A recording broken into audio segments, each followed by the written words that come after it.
You know, the sort of ones you learn when you're on holiday. Where do you holiday? Oh, no. And can we come? I jest, but no, somewhere on the internet, someone had a list of some of the most amusing offensive gestures from around the world. There are some interesting ones, not so much the gesture itself, but what it means. It's like, that is savage, absolutely savage. It's past 12 o'clock now. Shall we make a start? Paul, Yes. Are you there? Just made it in time? Yes, just in time. So sorry, guys. No problem, no problem.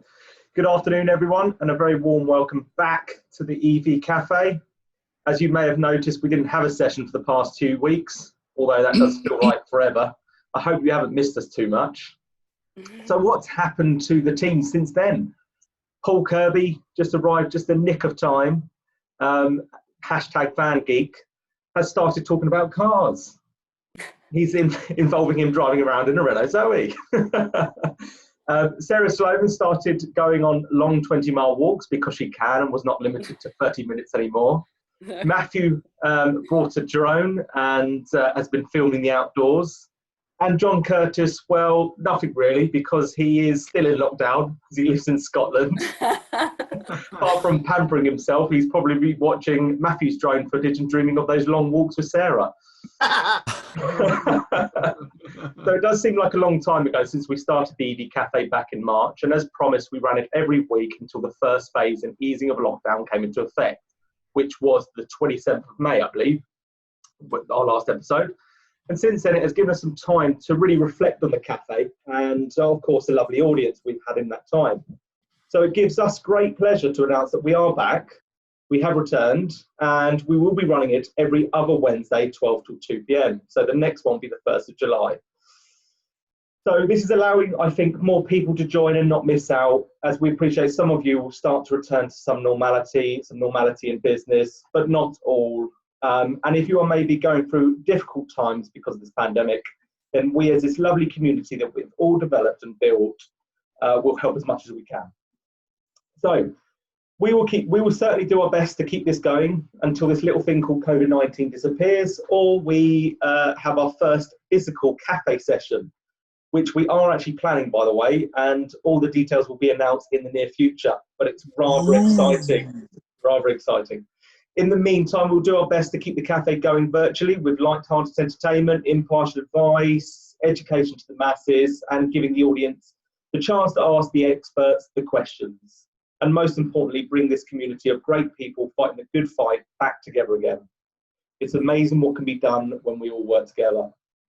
So this is the 10th instalment of the EV Cafe, and following on from the last episode, which seems like a long time ago, which was the total cost of ownership, we will be talking about the total cost to the environment, from the production of a battery to the power generated and stored within it and everything around it.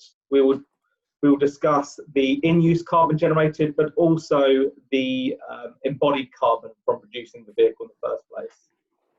Therefore, to help us with this discussion today, it gives us great pleasure to announce our expert special guest for this week. We start with Dr. Euan McTurk. You're cleaning that off now. John. It's beginning to sting. I know, I told you. Got to peel off. We start the discussion with Dr. Euan McTurk, an electrochemist with a YouTube channel called Plug Life. Click subscribe. He hates that. Who will cover all the organically. Who will cover all the myths concerning the whole life of a battery electric vehicle, including battery production, source and supply of the materials, reusability, recyclability, end of life, and of course the associated costs, the real world CO2 embodied in the batteries, the vehicles, and ethics and impact on our natural world. So he will be closely followed by the people person who facilitate the transmission of electricity to ensure those batteries in the future power the road vehicles, and they're filled with solar, wind, and hydro electrons, ideally. So representing the National Grid is the project director for decarbonising transport, but that's not only road, but he's also involved with rail, maritime and aviation. That's Mr. Graeme Cooper. Hello, Graeme. Morning. No, afternoon. It's afternoon. It was a busy morning. He is actually someone that I've followed on LinkedIn for a number of years and actually has home envy with, as he lives in what he effectively calls a carbon neutral home. Why is it effectively, Graeme? Oh, okay. So I take my work home with me. So this is a 600-year-old house. I say effectively carbon neutral because I do have 2 log burners in the house, and we do occasionally, it's usually Christmas morning, light the log burner. I've got a log pile that has been my same log pile for the last 7 years, and it was all wind-blown logs. So that's why I say it's effectively zero, because somebody will pull that apart at some point. That is actually a bug hotel, is what you should say. The log pile isn't a big bug hotel. It's a huge bug hotel. I now know why you've been in the past. You've been involved with building and operating, was it £500 million worth of wind farms? Because you felt guilty about burning all those logs. Is that right? It's only 1 or 2, but yeah. But can I tell you what's weird today? I'm feeling really dirty today. I mean, maybe I'm sharing too much, but my SSE Energy Networks is my local DNO, and yesterday they cut the wires. So I have a big diesel generator sitting in the field next door, and I've never felt so dirty. We've switched off the heat pumps, we've switched off car chargers, all the light bulbs are off because I fear using this dirty, great big diesel. I mean, they're just replacing a line, right? But I do feel soiled in some way. Thug life. So we are very much excited to hear what you have to say later on today then, Graeme, and questions that the audience will ask you and Euan. But before we hear from them, let's hear from our sofa panellists first. So the regulars of the EV Cafe, my partners in crime. So to begin with, let's start with the hiker, Sara Sloman. Hi everyone, I'm so excited to see you. I think 2 weeks was a really good pause. We've gathered our thoughts and had lots of chats, and we've come up with a really good conference for you today, because we want you to enjoy your coffee, enjoy the chat box, enjoy the Q&A, and just get to grips with a few of the more sticky subjects we don't always cover. And I think this is a really good forum for that, because we're informal, we're fun, we're chatty, and as soon as this is over, I'll probably be doing another 20-mile hike just for fun. See you later. Brilliant. And next is #VanGeek, or shall I say #CarGeek this week? No, still a van geek. It runs through me. Sadly, not in a real van, just in a virtual one. So I'm really excited to be back, after a few weeks where we've had lots of brilliant announcements. One, that London's pollution levels have dropped by 60%. Others are dropping also, are all around the country. So that's great. I've also seen 2 brand new electric vans. Neither one a Renault, I have to say, but I'm sorry about that, Johnny.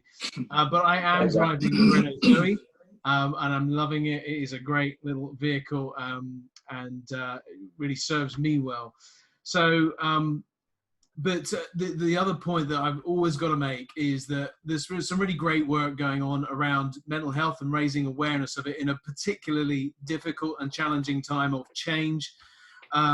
There's a saying out there, I think it was the President or Prime Minister of Canada who said, the pace of change has never been so fast, and it will never be as slow again. It's a powerful thing, change, and it does stuff to our heads sometimes as we go through it. So, as we always say, do reach out if you have a challenge with mental health. Anybody around this virtual room will be happy to chat, I'm sure. So support one another, reach out, and let's have a great EV Cafe together.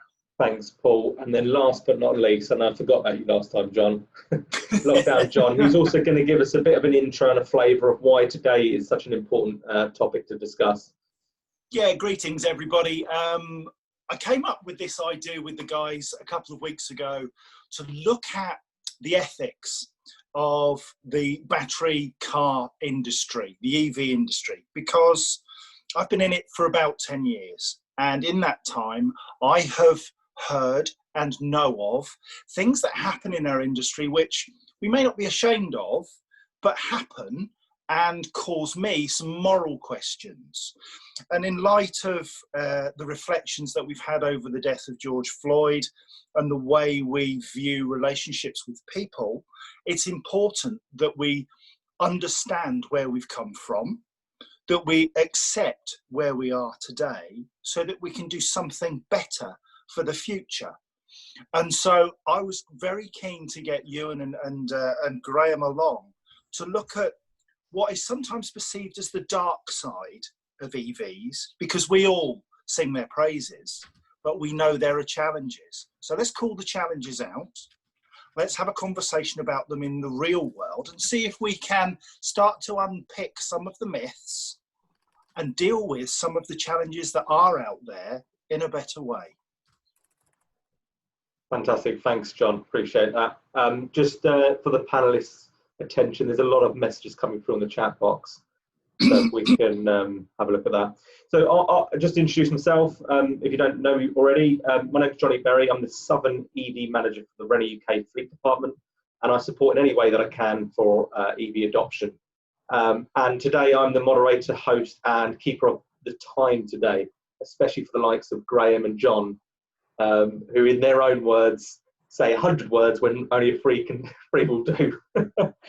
But last but not least is my northern counterpart, who has the important task of making sure your questions, the audience questions, get answered.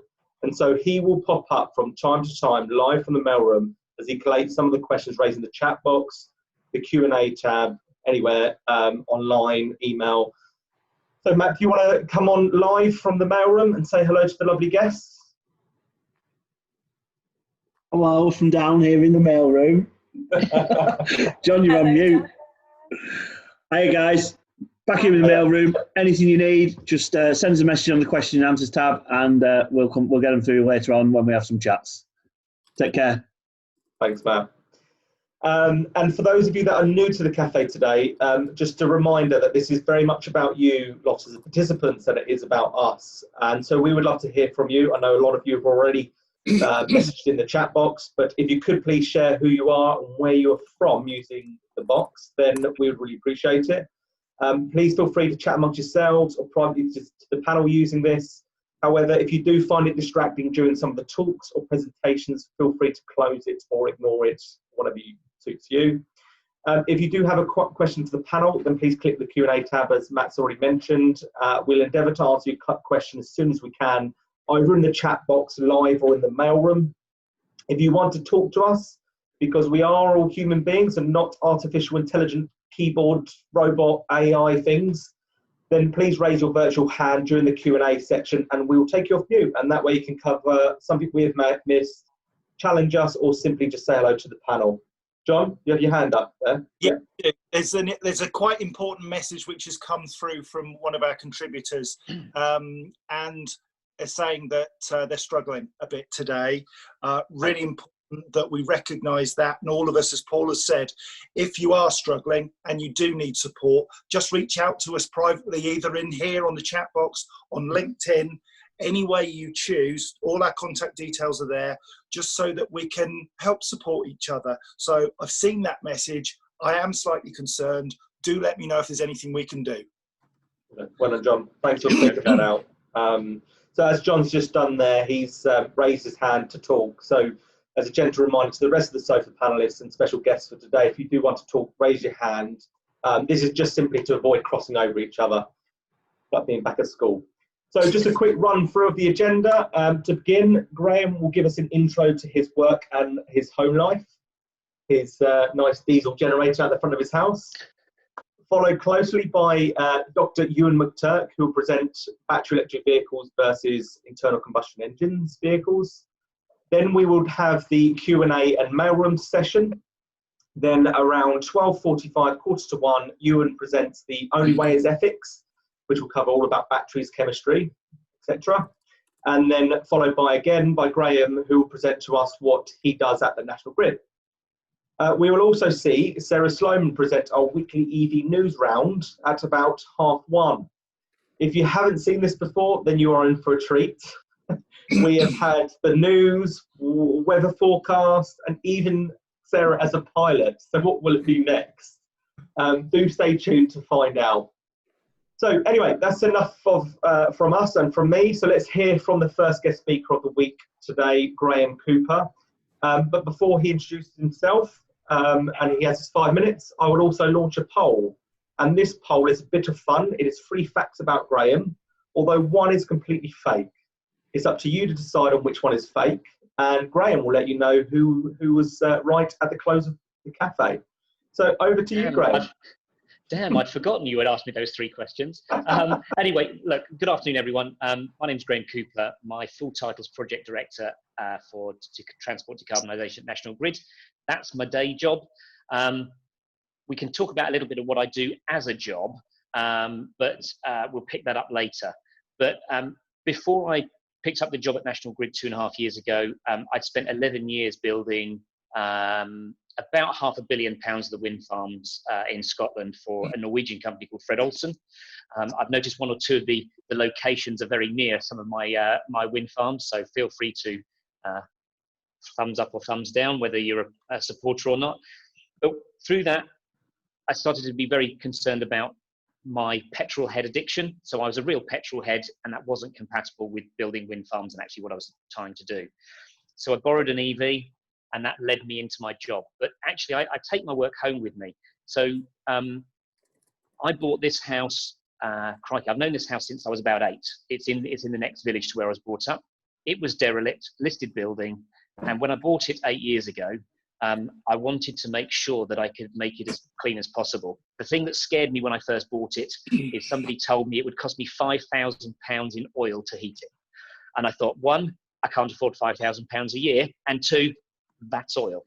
So what I've actually done is taken my work home with me, and I've made my house effectively carbon neutral. So I buy 100% clean electricity, and for full disclosure, that comes from Octopus Energy. I can't have a smart meter yet because I've got a 3-phase supply. So I'm an economy 10 customer, so I have 10 hours of off-peak. I've got 28 kilowatts of ground source heat pumps. So I've got two 14 kilowatt heat pumps that heat my home and hot water. And so when people say heat pumps only work in a modern Euro box, I call foul.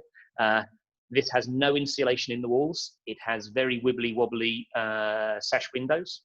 But the way I do that is I have slightly oversized water tanks. So I can use my heat pumps only when the energy is clean and cheap. And my water tanks act like batteries. I've got 2 kilometers of pipe collecting that heat in the garden. And I've got about 2 kilometers of pipe in wet underfloor in the house. I've got 2 EV chargers. So I actually host 2 destination chargers here. So I've got a plug-in hybrid, a Volvo plug-in hybrid, and I've got a Tesla electric car. And I even treat all my own wastewater. We're not on mains drains here, so I treat all my own wastewater. So the only environmental impact my house has is I emit clean water. So I'm about as low impact as I think I can get. But as I say, I call it effectively carbon neutral because, for full disclosure, yes, we light the log burner probably Christmas morning. Yes, I have to have a petrol mower to cut the dirtiest thing I do at the weekend is cut the grass. So yeah, go figure. And it's really weird pulling into a petrol station with a jerry can in an electric car. People just stand and look at you and go, what are you going to do? And then you pull the jerry can out of the bit and they go, ah. So anyway, there you go. That's an intro to me. That's more my home life. Happy to answer questions about this. And then a little bit later, we'll pick up actually what I do in my day job, which is what I should be doing now. Anyway, over to you, Jonny. Thanks, Graeme. And now over to Euan, who is going to compare the whole life effect on a battery electric vehicle. Hang on. Did you want to do the fake news? Hang on. What was the question? So. Hang on. I'm going to give it a bit more time for people to. Okay. Go on. Leave that running then. People are too focused on listening to you, but we've had 61% have voted already. So I'll give it a few more minutes. Okay. And I'll launch the results. Okay, so over to you, Euan. Would you like to say hello to the EV cafeers and share your screen? Perfect. Well, certainly. Good afternoon, all. Thank you for joining us. Should be able to see the PowerPoint now. Yeah, all good. Excellent. Yeah. Fantastic. Actually, just whilst we're loading this up, Graeme, were you saying about firing up the log burner on Christmas mornings? And Sara had mentioned earlier that log piles are quite good bug hotels. Are you to tell us that you evict these innocent woodland critters on Christmas Day from their hotel? So mean. Anyway, so cruel, Euan. I'll don't worry. I'll find a way back. I'll start talking about self-charging hybrids in a minute and really. Where's the mute button?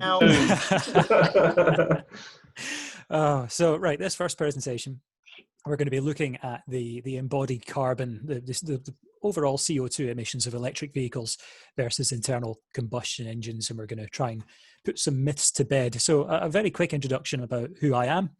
So I'm Dr. Euan McTurk. I'm an electrochemist who's been working on new battery chemistries and also working on optimizing existing ones for a good few years now. I did an applied physics degree called Renewable Energy back at the University of Dundee. Following that, I started working on lithium-air batteries, which are a novel breathing battery that's actually got more in common with a fuel cell than a lithium-ion battery. That was at St Andrews. That research group relocated to Oxford. That's where I started working on sticking instruments into commercial lithium-ion cells to find out exactly what's going on inside them and how hard we can push them. I continued that at WMG, University of Warwick's massive electric vehicle and battery research facility.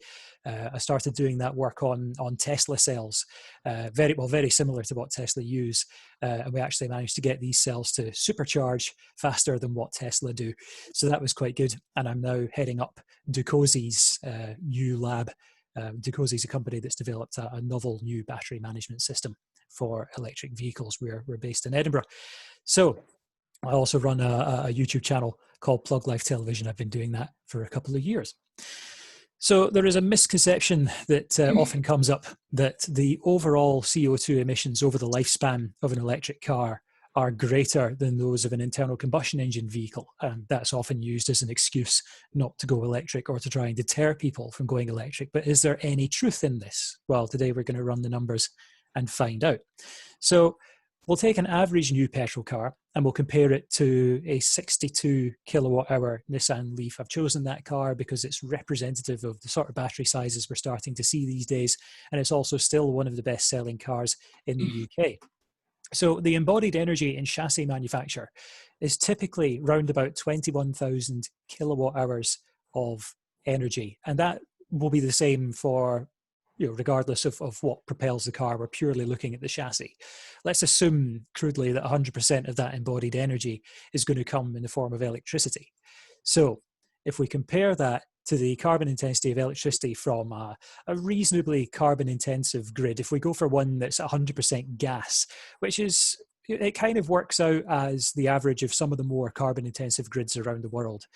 Not actually the UK though. But so this is more of a worst case scenario. You're looking at 490 grams of CO2 being emitted for every kilowatt hour of electricity that's produced. So therefore, we can calculate from this, there's 10.3 tons of CO2 produced by manufacturing the chassis of the petrol car and of the Nissan Leaf, theoretically at this stage in time. You'll see actually that that's not necessarily the case as we go on. So at the moment, they're level pegging, but of course, the Leaf has a battery pack in there as well. Now, perfect timing. Last week, Argonne National Labs had a fantastic presentation by Shang Dai, who answered actually quite a few of my outstanding questions about the embodied energy of battery manufacture. It was one of the clearest presentations I've ever seen. So this presentation I've updated using the figures provided by Argonne, which were actually even less carbon intensive than the ones I've been using previously. And the fact that they've sat and worked everything out, I'm far more confident in their figures. So you're looking for a battery the size of the Nissan Leafs and about 15,500 kilowatt hours of energy being used in the manufacture of the battery. And again, looking at a gas-fired grid and working that through, you're looking at about 7.6 tons of CO2 associated with the manufacture of the battery. Again, this is generally what would be considered a worst-case scenario, or certainly one of the worst-case scenarios.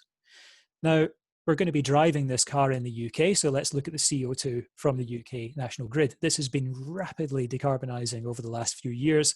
Coal has been all but eliminated, certainly over the last couple of months. And as a result, because of the mass amount of renewables we have coming online, there's an annual average of about 240 grams of CO2 per kilowatt hour of electricity. Now, the energy economy of a typical electric car is about 4 miles per kilowatt hour. That's typically true for the vast majority of models on the market.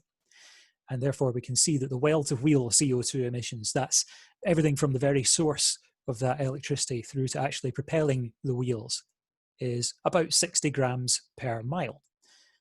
Now, if we assume a lifespan of 160,000 miles for this car, we can say that the total CO2 emitted over the lifetime of driving it is 9.6 tons.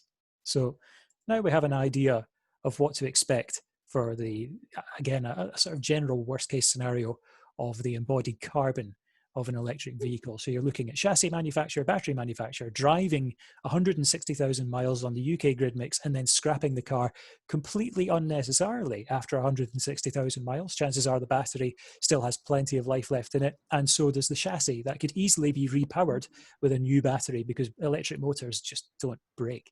They're incredibly reliable. So 27.5 tons of CO2 is emitted over the lifespan of that car in this scenario.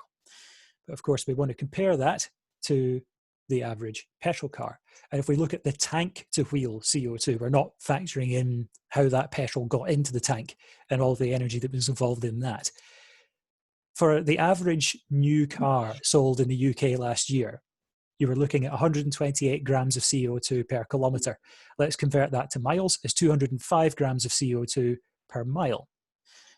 So therefore, over 160,000 miles, you're burning almost 33 tons, or producing almost 33 tons of CO2. So immediately, we are well over what the electric vehicle has produced in that time. But that's not the entire story. There's well to tank. There's the energy required to refine that petrol in the first place. And it takes 6 kilowatt hours of energy to refine a gallon of petrol. 2 kilowatt hours of that is electricity, 4 kilowatt hours of that is heat. That heat could potentially be provided by electrical means, but I'm going to be generous here to the petrol, deliberately biased in favor of the petrol car just to prove a point. So if we assume, similar to the Grangemouth refinery in Scotland, that we've got an on-site combined heat and power plant, in this case a gas-fired one. So it's again 490 grams of CO2 per kilowatt hour of electricity. And I'm going to very crudely assume, and I can tell you this would not be the case, that the 4 kilowatt hours of heat for every 2 kilowatt hours of electricity is waste heat from the plant that is captured and fed into the process. You would need to top up the heat from that. So overall per gallon of petrol, being incredibly biased in favor of the petrol car, you're looking at just shy of a kilo of CO2 associated with each gallon of petrol, and that's without burning it. So with an average fuel economy of a new car in the UK last year being 50.5 miles per gallon, the embodied CO2 in the petrol that has been burned over that time is actually a good 3.1 tons. And that's purely to refine it. That's not looking into the energy that's required to find oil deposits, extract it, ship it to a refinery, and then ship petrol or diesel to a petrol station and get it into your car. So we've still not actually covered, technically speaking, the full picture for a petrol car. So the total CO2 for chassis manufacturer, driving 160,000 miles, refining the petrol and scrapping the car, which will likely be necessary after 160,000 miles, because that's when an internal combustion engine is starting to get to the stage where it's uneconomical to repair. Then you are looking at 46.2 tons of CO2 being emitted over the lifetime of that car. This represents a saving of the electric car versus the petrol car of 18.7 tons. And that is without even trying. So that is one story, but some people are going to say, oh yeah, but my car gets far better fuel economy than that. I'm going to pit it against its toughest competition, and I know this because I own one. It's a Mark 1 Honda Insight Hybrid. It's a diminutive 2-seater space capsule, but we're putting it up against a proper 5-seat family car, electric car here. So this is completely biased. It's completely illogical to do this, but this is just to shut the naysayers up. The Insight does 70 miles per gallon at 70 miles per hour, again without trying. My personal best average on the motorway was 101 miles per gallon, and it produces 160 grams of CO2 per mile. Now, the lifetime of my car is lifetime average of fuel economy of my Insight over a good 100,000 miles has been 70 miles per gallon. So we're going to take that as the figure. Chassis manufacturer will assume is roughly the same. Recalculating with the fuel economy of the Insight, which you are not going to beat on fuel economy for anything that doesn't have a plug on it, is 25.6 tons of CO2 emitted in burning petrol and 2.2 tons in refining it. And then, of course, that works out at 38.1 tons, which still represents a saving of 10.6 tons. And again, that is the toughest competition that any electric vehicle is going to have. And the Insight basically represents peak internal combustion engine. There's not really been anything as efficient as it since then. And it's all just been downhill from there. So this isn't the full story. Grids are getting greener. The UK hasn't burnt coal for 2 months, actually until last night. Last night, 10:31 last night, someone ruined this. Drax. Yeah. They did a wee test, didn't they? And it was just a tiny little blip. It was what, 30 megawatts, was it, Graeme? For tiny, yep, that was it. Do you think somebody was just trying to light the pilot light? Quite possibly. It just makes it still work. Basically, someone just wanted to watch the world burn, literally and metaphorically. But so that kind of ruined that record. But it was a good 67, almost 68 days that the entire UK went without, or the entire of Britain, I should say, went without burning coal for 2 months. Scotland's been coal-free since 2016 when we closed Longannet, and we're still a net exporter of electricity. Factories are getting greener as well. EV and battery factories are increasingly being powered by on-site renewables, such as the Tesla Gigafactory and BMW Leipzig, which produces the BMW i3. So with this in mind, let's have a look at the UK grid mix. And if we redo the figures based on the chassis and the battery being manufactured in the UK and run that through, obviously we've still got the same CO2 from driving the car. The total emissions are now only 18.3 tonnes, but that's not the full story. The Nissan Leaf, both the chassis and the cells and the battery pack, are manufactured in Sunderland in the northeast of England, which is one of the lowest carbon parts of a national grid, with an average CO2 of about 55 to 60 grams of CO2 per kilowatt hour. It is largely powered by nuclear, with wind making up the second largest proportion of the rest, typically with biomass as well. So it's a very low carbon grid. But instead of recalculating for Sunderland, I'm going to show you what's actually possible if you were to do this entirely with solar power, 45 grams of CO2 per kilowatt hour, according to the IPCC. So chassis manufacture would work out at 1 tonne of CO2 for embodied carbon. Battery manufacture would be 0.7 tonnes. And driving would just be 1.8 tonnes. So the total lifetime emissions of the electric vehicle for everything would be 3.5 tonnes of CO2. You cannot do that trick with a petrol car. So the total lifetime savings versus the most efficient petrol car on the road would be 34.6 tonnes. And it's also worth pointing out that wind power has 25% of solar power's carbon footprint, because it's a more efficient thing. It's a more environmentally friendly thing to manufacture. But there's other things that we haven't considered that I'm not even going to go into. We haven't considered the NOx emissions from petrol and diesel cars, which obviously are a different form of pollution and a very important one at that. Nanoparticulate matter, particularly bad from diesels. For urban air quality, there are respiratory issues and heart disease issues and all sorts that arise from breathing in diesel fumes. Petrol leakage, of course, is another consideration for environmental damage. And then there are other ways and means that we can make EVs and technically petrol cars greener. We can retrofit. We can either repower that Nissan Leaf with a new battery once the old one eventually expires, or we could retrofit the Insight or the Skoda Octavia that you saw earlier to an electric drivetrain, and that reuses that chassis and immediately circumvents any embodied carbon associated with chassis manufacture. That would make them the greenest cars on the road. There's also a second life for batteries. Those supposedly dead batteries would go into grid storage probably for at least a decade until they've lost any reasonable capacity. And at that point, they would be recycled and the materials recovered from them. You can only burn petrol or diesel once. So if you want to find out more information on this, I do have the YouTube channel, Plug Life Television, where I cover many different aspects of battery tech and electric vehicles. There's also the website, pluglifeltelevision.co.uk. Thank you very much for your time. You also find me on the Twitters at 106Euan if you have any technical questions too. Thank you. Wow. Thank you, Euan. Thank you very much. Thanks for addressing those naysayers in particular. We'll of course hear from you in a little while about ethics of batteries. But for now, I would like to open the panel for discussion and then after go live with Mathew in the mailroom for questions from the audience. So who wants to kick off with a question for Dr. Euan or Graeme? Who wants to go first? John. One for Dr. Euan, if I may. Dr. Euan, clearly you are one of the country's leading experts in the chemistry of batteries and the impacts of CO2 on our lives.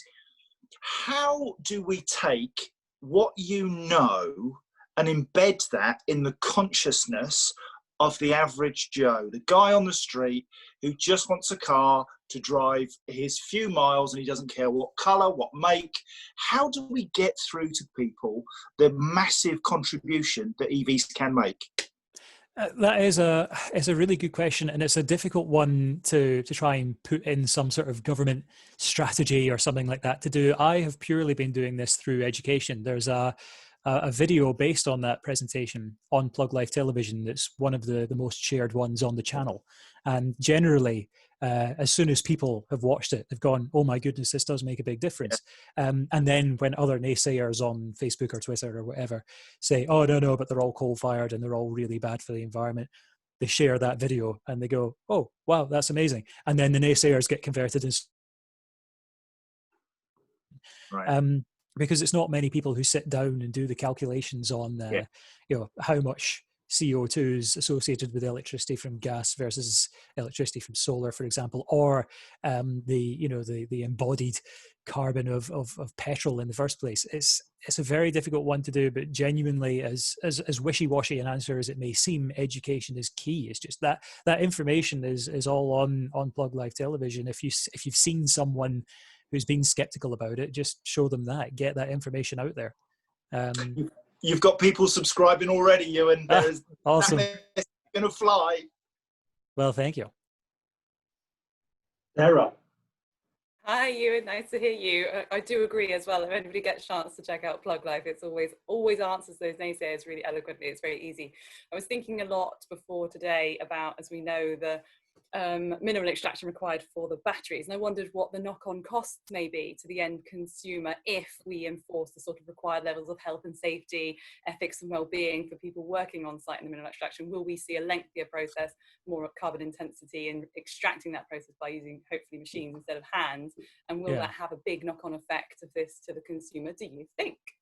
I shouldn't imagine so. I mean, the next presentation that I've got coming up in a while covers raw materials, but as a spoiler alert, the whole thing about artisanal mining of cobalt, which makes all the headlines, that is very much a minority case, and it's only really in one country, admittedly the largest exporter of cobalt, but it's the one that gets all the headlines. Such has been the advance in electric vehicle battery tech and the reduction of cobalt use that cobalt demand is actually decreasing as electric vehicle sales are increasing. So to be honest, combined with the fact that manufacturers are fully aware that they have the media spotlight on them and are starting to really tighten up their supply chains, we're already seeing these artisanal mines being eradicated from electric vehicle cobalt supply chains in favor of ones that are done properly with machinery and so on. And that's not affected the price of cobalt really. It's more to do with supply and demand rather than how that supply has been extracted. So doing things ethically doesn't actually cost more from a raw materials perspective as far as I can see. That's amazing. I'm so happy. I'm writing that down with my little pencil.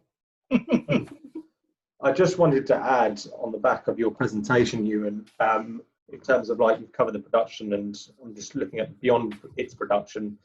So from Renault's point of view, we kind of ensure that our cars are 95% recyclable. So that's of the car's mass, including the battery. And we're also working hard to ensure that our batteries have many applications after their usefulness in the car. And these applications are to further reduce the global footprint, by their abilities, as we know, as batteries to harness renewable energy sources, as an example. So just beyond production, just thought I'd sort of mention that as a key point as well. Paul. Euan, I consider myself the person furthest behind in this journey, and there is a lot of noise about China being central to a lot of battery production and them being the main producer. I don't know if it was China you were referring to in terms of cobalt, but do we think that's a good thing? How do we see that developing? And is there something that we should be concerned about? Particularly when we think about how the people are being used in terms of producing the batteries.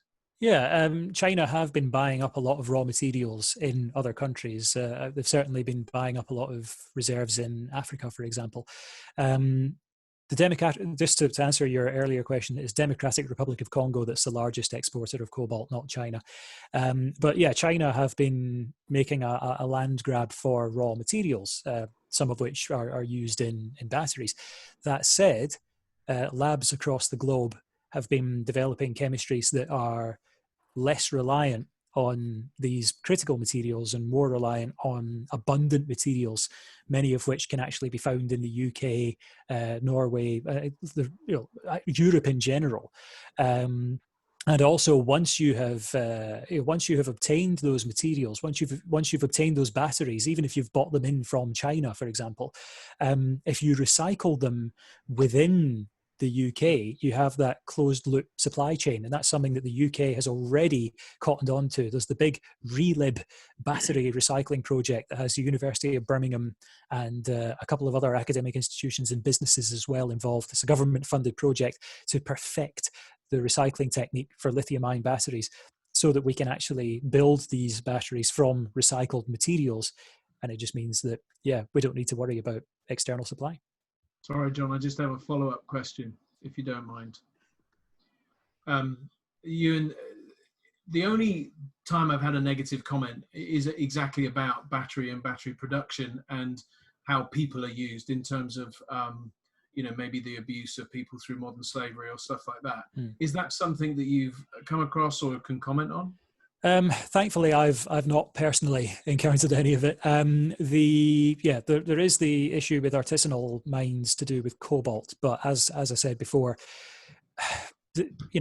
mobile phones have by far a much larger proportion of cobalt in the batteries than electric vehicles do.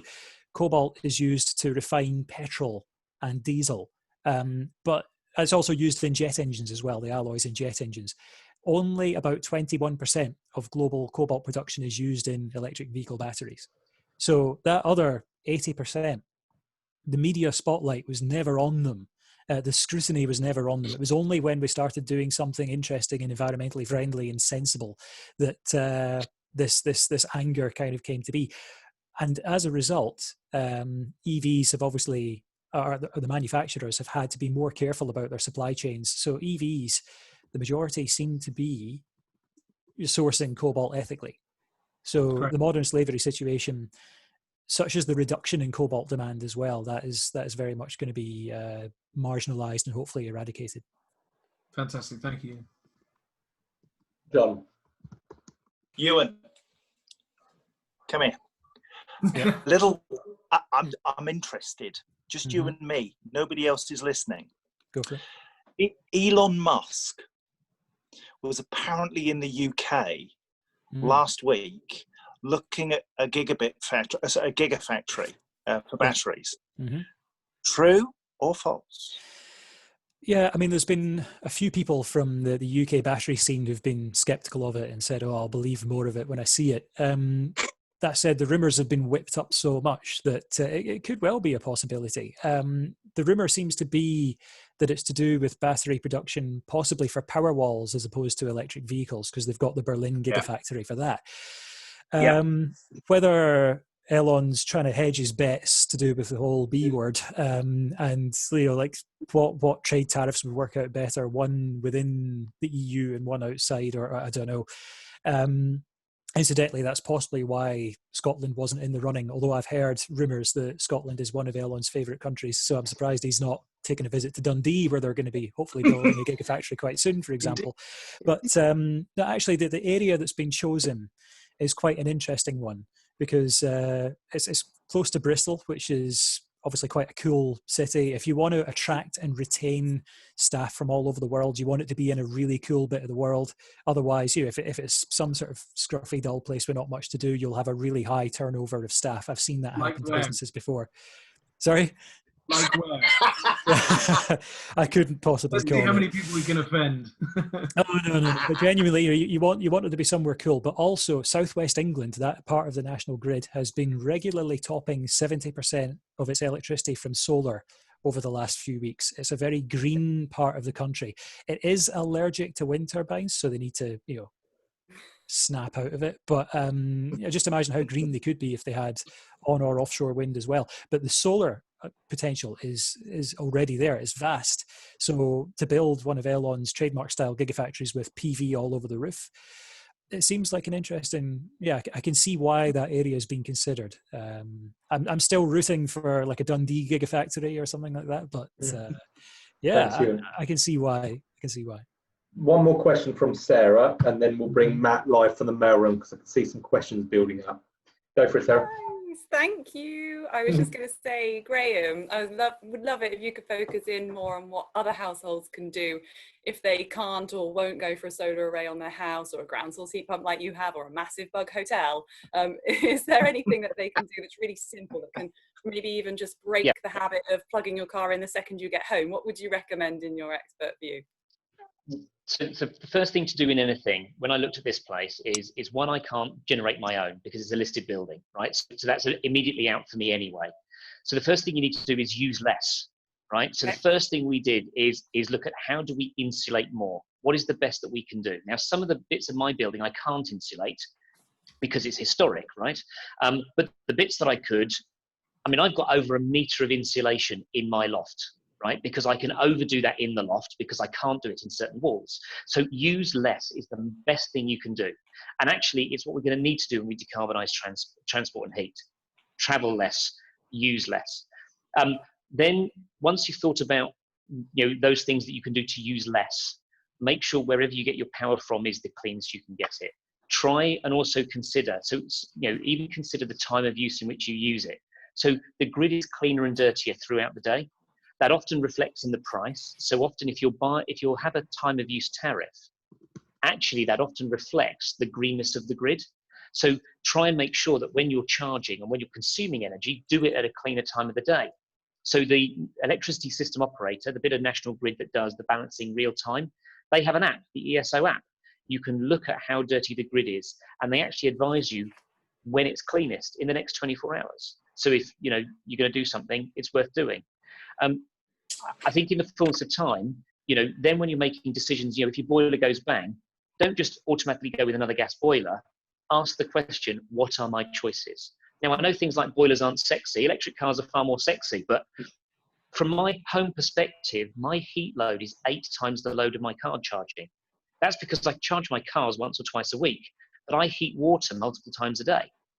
So, when you're then thinking about those steps, don't just default that I've always had a gas boiler. This one's gone bang, so have another gas boiler. So don't focus on the things you can't do. Look at the opportunities for the things you can do.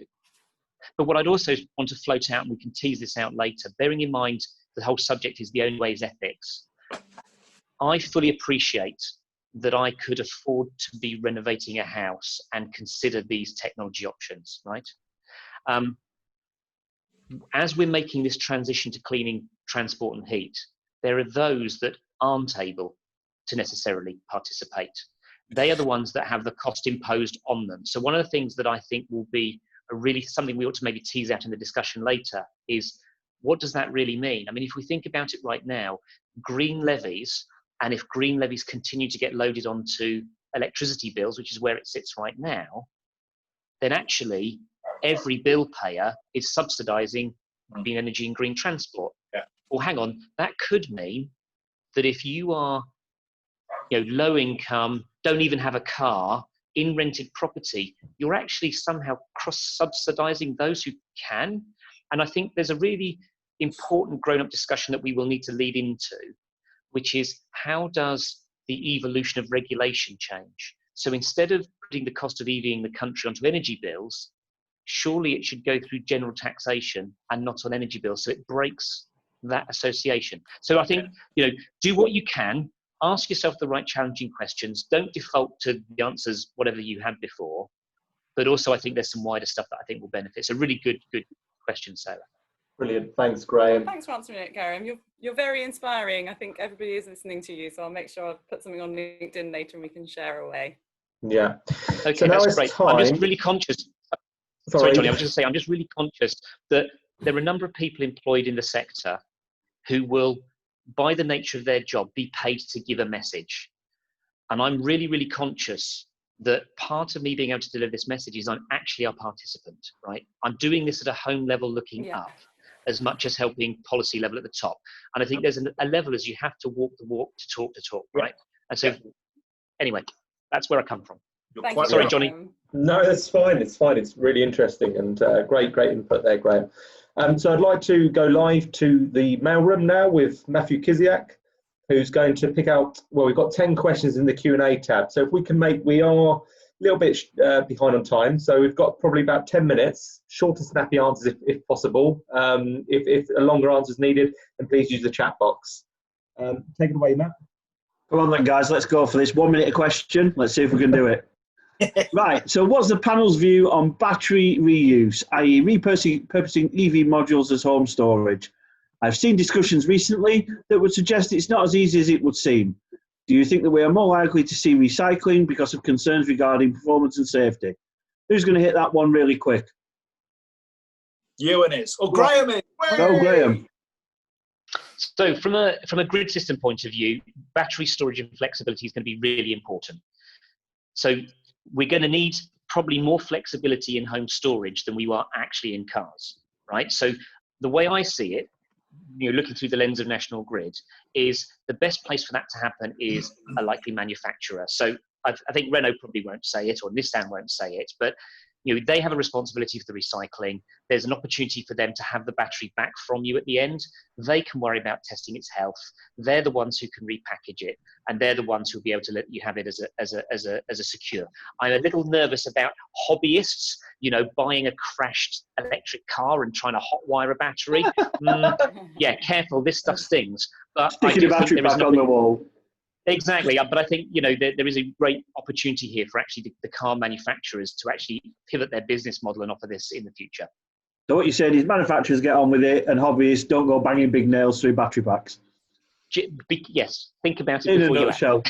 Excellent. Graeme, which measures you've installed surprised you most with their cost effectiveness? Ooh, really good one. Do you know what the best thing is? Time of use tariffs. Actually, so it's not actually about a product, it's about something everybody can do. So think about when you use energy. I've moved 73% of my energy demand to off-peak periods. So I have an Ohmi smart cable charging my plug-in hybrid. I have a smart app charging my car, and actually I have a slightly clunky mechanical thing, working on the heating a little bit right now. But just moving the electrical loads to a time of use when the grid is cleaner and cheaper is actually the most surprising thing to me. Real. Euan, some for you. How is your EV v ICE comparison going to change over the future, given oil companies' commitments to decarbonising grid and decarbonisation, etc.? Well, I mean, even if you were to produce the petrol or diesel in a refinery that was 100% renewable powered, you would only be saving 2 or 3 tons. That little red box at the top of the graph. Yeah. So you would still be producing so much CO2 when you're actually driving the car.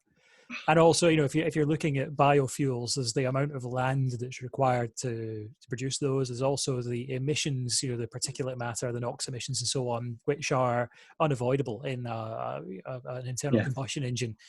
And the efforts that manufacturers have to go to try and scrub those emissions result in engines that are fundamentally gutless. There's some examples I could name. Obviously, there was the whole Dieselgate situation. We all know who that manufacturer was.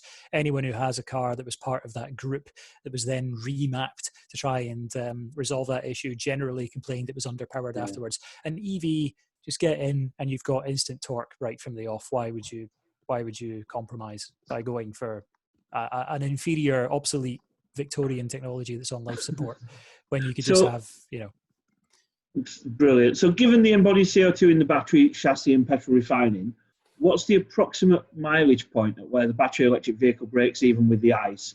and therefore gets better for every mile thereafter? I did have that answer off the top of my head, actually, for that example. I forgot to put the crossover in. It's typically like in a sort of fairly carbon intensive scenario, it's still only typically 2 to 3 years. So if you're the sort of person who buys a brand new car and then gets rid of it after 3 years, you might be inclined to say, oh, there's hardly any difference. But then consider the life that car goes on to have. That that EV will be run into the ground. It will be repowered with a new battery pack eventually, which will probably have greater range and more sustainable materials in it. And the motor will just, electric motors will easily do 1 million miles without fault. There's hardly any moving components in them, whereas an internal combustion engine has hundreds of moving components, and the chances of them breaking are higher. So, the crossover point is typically, like, I would say on average, maybe 2 to 3 years at the moment. That will obviously come down with even greener battery factories and so on. But it just gets better and better in time. Ignore the tiny increase in CO2 emissions at the point you manufacture and look at the point beyond the crossover point where you've just saved an absolute ton, or literally tens of tons of CO2 over the lifespan of that vehicle. I'd like to just add on to that answer, Matthew, if that's okay. So break-even point from Renault on footprint on Zoe across the whole of EU is on average 28,000 miles or 3 years versus a regular internal combustion engine B segment hatch. And the car's life cycle goes far beyond that. And we do actively encourage our customers to use renewable energy providers, so that break even is even sooner. So, Jonny, can I come in another one whilst we're looking at break even? So, bearing in mind I was a wind farmer, people often say, well, hang on, there was so much carbon in producing the wind farm, you never pay back the carbon. So can I bust that myth? Because I think it's sort of relevant. Yeah, exactly. So I did this calculation for the Fred Olsen wind fleet. So this £500 million of the wind turbines. And on average, it was between 6 and 7 months. So all of the embodied carbon in making the towers, the concrete, the diggers, the earth movers, the transportation, putting it all up. A wind farm typically onshore is carbon neutral after 6 or 7 months. And they run for 25 years. So it just gives you an idea of that some of these myths perpetuate in other sectors that are aligned to this. Yeah. Wow. Yeah. Actually, just to throw in there as well, again, purely to prove a point, this was a good few years ago. Someone had said the exact same thing to me as well, Graeme. And I calculated how long it would take to pay back if the entire wind turbine was made from osmium, which is one of the most carbon intensive metals to extract. And it's still paid back about halfway through its lifespan. And that's using like a super rare, super expensive, super carbon intensive metal. Yeah. So just on my own driving Zoe in my own way. So in the last year, I've recompensed that in my usage from just the last year, and the other environmental benefits of zero emission motoring or Tier 2 from the tailpipe is that of health, physical, cognitive development of children, crop fields, those kind of things as well. So my usage is 1 year because of the amount of miles that I do in my Zoe. I think you've just about offset all your international travel, Jonny. I do that on wind, am I right, in my yacht. Right, there's 2 questions here around solid state batteries. If we can just try and get them put into one, because I'm really interested in this. I'd like to know more about this, Euan. So there's a lot of media on solid state batteries. In what way do they differ from the current lithium-ion batteries? And the second question that's very, very similar is, what is the next step change in battery development, lithium sulfur or solid state? And when can we expect that to come into mainstream battery manufacturing process? Yep. So solid state, what you've done is you've removed the liquid electrolyte, the conductive liquid that are ionically conductive, allows lithium ions to cross between the 2 electrodes, but doesn't allow electrons. So it's ionically conducting. You've removed that, and you've removed the polymer separator that stops the 2 electrodes from shorting together. And you've replaced that with a solid electrolyte. So it's something that allows the lithium ions to cross and also electrically keeps the 2 electrodes separate. So you've replaced 2 components with 1, and you've also improved the resistance to internal short circuiting. There's 2 key types of solid state battery. There's the one that has ceramic electrolyte, which is incredibly ionically conductive, so really high currents that you can pull out of it, but it's brittle. Not ideal if you're driving an electric car over a brick road. Then there's polymer solid state electrolyte, which is flexible but has lower ionic conductivity. Some academics have developed hybrids of ceramic and polymer electrolyte to try and overcome this. Realistically, 2025 to 2030 before we'll see them in EVs, but there are already primitive solid state batteries being used in commercial drones, and the company, I think it's Solid Power over in the States, is looking to scale that up. Lithium sulfur is another interesting one because its gravimetric energy density, watt hours per kilogram, is very high, but its volumetric energy density, watt hours per litre, and that's what matters in squeezing it into an electric car, is actually quite low. So you would have a saving in weight, but you would not have an improvement in range. However, the lithium sulfur's advantage is not only is it cheap, but if you have an application where you have loads of space to put it, then you've got a very sustainable battery, and also it's very lightweight. So it's going to be used in trucks, buses, rail, and aerospace. You'd be surprised, actually, you can power an electric plane using lithium sulfur batteries because there's so much space in an airplane to stick batteries. You wouldn't think it, but there is. So yeah, I doubt we'll see lithium sulfur in cars, but we'll see it in bigger vehicles. Solid state will be probably the one that we'd see being used in electric cars. Both of those mid-2020s to 2030 before we'll see widespread adoption. But there is a lithium sulfur factory being built by Oxis Energy, based down in England. They're building a factory across in Brazil, and they're working with Mercedes to get the lithium sulfur batteries they're making there into electric trucks and buses. Well, thank you very much. Jonny, how are we for time? We've got time for one more question, Matt, and then any more questions, if the panelists could just answer it using the chat box. We will open the floor again in about half an hour, so we can cover some questions then as well. So one more question, Mathew, please. All right. Graeme, we'll go back to you. So ground source heat pumps are considerably more expensive than gas boilers. How do you see the path to affordability here so that households can start switching en masse? So it's a really difficult one because obviously every house is different. I'll give you the real numbers for here. So I appreciate that when I bought this house, it was derelict. So I was going to have to put in an entire heating system from scratch. Okay. The total cost of an oil boiler, oil tank, all the pipe work and everything was going to be about £40,000, right? The total all installed cost. Doing that with ground source heat pumps came in at 46. So £6,000 more expensive for the whole thing. My heating bill is somewhere in the order of about £2,000 a year. It would have been nearly £5,000 a year in oil. So when you look at these technologies, and we see it in EVs, don't think of the upfront cost, think of the whole life cost. So it's not easy, it is challenging, it's not a like-for-like basis, but the technology is incredibly reliable. The costs are coming down. You know, at the moment, we still have the renewable heat incentives. So, you know, there is government support that comes to you on a quarterly basis for 7 years if you go for heat pumps. So try and make the most of that. But I guess always ask the right questions. If it doesn't work for you, you can't fit a square peg in a round hole. But do ask the questions. Right, so as Jonny said, guys, there's 5 questions left in there. If you can get a chance just to pop in and try and answer them, that'd be awesome. And I'll see you in a bit with some more questions. Thank you, Mathew. Thank you, Matt. Cheers. See you in a bit. So we are going to go back over to Dr. Euan McTurk, and he is going to debunk some myths around battery production.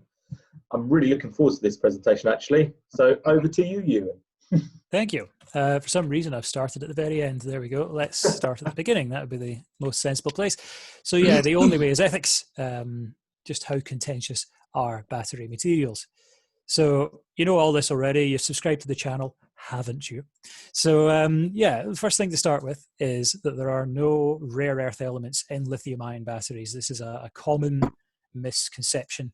And to prove it, here is a periodic table. Here are the rare earth elements, and here are the elements typically found in lithium-ion batteries. And as you can see, there is no overlap. So that puts that myth to bed straight away. Don't worry, I'm not going to go too much into the schematic of how a lithium-ion battery works, but let's have a look at what's on the shopping list if we were to make a lithium-ion cell. So first of all, you've got copper, which is used in the negative terminal, the anode. So that is the current collector. That is the interface between the active material, the place where the actual reactions take place, where the energy is stored, and then the external circuit, in other words, what you've connected the cell to, which in this case would be the wider battery pack that powers the electric vehicle. Then you've got graphite, which is just carbon. That's where you store your lithium ions in the anode. You've got lithium, obviously, because this is a lithium-ion cell. There'll be some sort of polymer device, which will just be a separator that stops the anode and the cathode, the negative and positive terminals, from physically touching each other and being able to electrically conduct between each other. So that stops it from internally shorting. You've got an electrolyte, which is just some sort of organic liquid or gel, nothing too scary about that. That will also have a lithium-based salt in it to allow the electrolyte to be ionically conductive for lithium, allows the lithium to travel between the two electrodes. Then aluminium is used as the positive terminal current collector, again, the interface between what's happening inside the battery and then taking electrons in and out from the outside world. And then the actual active material within the positive electrode, within the cathode, is some sort of lithium metal oxide. Typical examples include lithium cobalt oxide, NMC, that's nickel manganese cobalt oxide, lithium nickel cobalt aluminium oxide, NCA, that's used by Tesla, and lithium iron phosphate. The majority of these use cobalt. And of course, it's lithium and cobalt that make all the headlines, so let's look at these in more detail. So first up is lithium. Some people try to put pictures of gigantic open cast mines that are scarring the landscape when they're talking about lithium, but this is more representative. This is from Salar de Uyuni, which is the salt lake and largest lithium reserve in the world. That's based in Bolivia. And once upon a time, it was part of the sea. It no longer is. And as a result, all of the seawater that was there evaporated, and we were left with lithium-rich brines under the crust of salt on top. So is lithium recovered from batteries today? Originally, it wasn't, because the market value of other materials like copper and cobalt was far more. So that's what recyclers were interested in. But there were efforts to recycle them even in the early days. However, nowadays, we are seeing lithium being recovered through increasingly more efficient recycling techniques, and of course, because there's more emphasis put on recovering materials. Are we going to run out? We are not. So there are 14 million tons of lithium on land, most of which, as I said, is roundabout sort of Chile and Bolivia and so on. There are huge land-based deposits there. That is enough for 1.14 billion 40 kilowatt-hour Nissan Leafs, those 14 million tons of lithium. And if that's not enough, there's 230 billion tons of lithium in the ocean, which is enough for 18.7 trillion 40 kilowatt-hour Nissan Leafs. So we're not going to run out. And closer to home, there's actually quite a few lithium deposits kicking about. There are lithium-rich brines in Cornwall, and that's not the only place that we have viable lithium resources within the UK. Portugal is the 6th largest lithium producer in the world. That is pretty much on our doorstep. Czechia is has the 4th largest non-brine, so rock-based lithium deposit. They've yet to properly start to extract it, but that potential is there. And as well, are we going to be priced out by increasing demand? No, we are not. So if we were to say that lithium was to hypothetically quadruple in demand, quadruple in price, I should say, overnight, what would the end result be for the cost of a battery to the electric car manufacturer and to the consumer? You may not have seen the screen change, but I assure you it did. The graphs moved up slightly because the cost of a battery pack would only increase 1.6%, and that would be absorbed by the manufacturer. The consumer would not notice the difference. There's not very much lithium in a lithium-ion battery, as you will see in a minute. So lithium brine extraction, this is Salar de Uyuni that I was mentioning before. There's a German company called ACI that is working on commercializing lithium production in a sustainable manner. But the downside of lithium extraction from brines is that it is water intensive, and in some places it uses up to 65% of local water supplies. And of course, in this case, with Salar de Uyuni, now very, very much isolated from the sea, is 200 kilometers from the sea. But I have a cunning plan, because what could happen is we could install a seawater desalination plant at the Chilean coast and pump fresh water through a pipeline to the salt flat, and that could provide fresh water to local communities along the way as well if we design it properly. This could be powered with offshore wind or pipe-mounted solar. Let's have a look at the pipe-mounted solar and do the calculations here. If we take the Panasonic HIT N340 solar panel, which is 1.1 meters wide and has a 340 watt peak output, then bearing in mind you've got 200 kilometers of pipeline to cover, and if we assume that we're just lying them side by side, you know, we're not actually double stacking them or anything like that, that means that you would have a peak output of 61.8 megawatts just from the solar panels on the pipeline alone, which is enough using reverse osmosis desalination to produce 30 million litres of water per hour. So there are ways and means about this. And on top of that as well, because you have a desalination plant, that obviously is concentrating the salts that have come out of the seawater, which means it's going to concentrate lithium brine, and that means that lithium extraction could be done at the plant as well. And in fact, there have actually been discussions about doing direct lithium extraction using floating electrochemical cells out at sea, just extracting it from seawater, like so. Cobalt is the next contentious material. Democratic Republic of Congo is the biggest exporter at the moment, but the picture there is of a former mining town in Canada called Cobalt. So I'm sure you can guess what used to be mined there. Is cobalt recovered from batteries today? As we've already discussed, yes, it is, because of its market value. It always has been. That was one of the main things. It's estimated that consumer electronics will produce 25,000 tons of cobalt per year by recycling batteries from electronics by 2025, which incidentally is enough to power or to provide cobalt for 5.5 million Tesla Model 3s. Are we going to run out? No, we're not. Where does cobalt come from? That gives you an idea of just how disproportionate cobalt production is by region at the moment. But you've also got the likes of Australia ramping up its supply. You've got the likes of Canada frantically trying to get back into the cobalt game as well. And there are actually cobalt reserves in the UK as well. So you'll see, as I said, the rest of the world is starting to ramp up its supply. But interestingly, DRC, Democratic Republic of Congo, is ramping down. And you'll see just how much it's ramping down later on. Are we going to be priced out by increasing demand? Again, we are not. As before, let's consider prices suddenly rising by fourfold overnight. What's that going to do to the battery price? Well, it's going to go up by 10%, but that's not too scary because the cobalt content of lithium-ion cells is decreasing. Here is an example of that. So if you look first of all at NMC 111, that means there's 1 part nickel to 1 part manganese to 1 part cobalt. That was used in the original BMW i3. 13% of that chemistry is cobalt. But since then, we've tweaked the recipes gradually to reduce the amount of cobalt that is used. NMC 622 is used in a lot of modern EVs. That has halved that cobalt amount down to 7%. And in fact, some of the latest EVs use NMC 811, which is halved again down to 4%. And that number continues to fall. In fact, S-Volt, which is a big Chinese lithium-ion battery manufacturer, has released a so-called NMX chemistry, which has managed to remove cobalt entirely in a cell that behaves like an NMC cell, which is used in most EVs. So that's been commercialized now. NCA is used in Teslas. This is actually an old version of that chemistry showing 6% cobalt. Tesla use less than that now. And LFP, lithium iron phosphate, is used extensively in electric buses. That has no cobalt in it whatsoever. That is a long-established chemistry as well. We know it's reliable.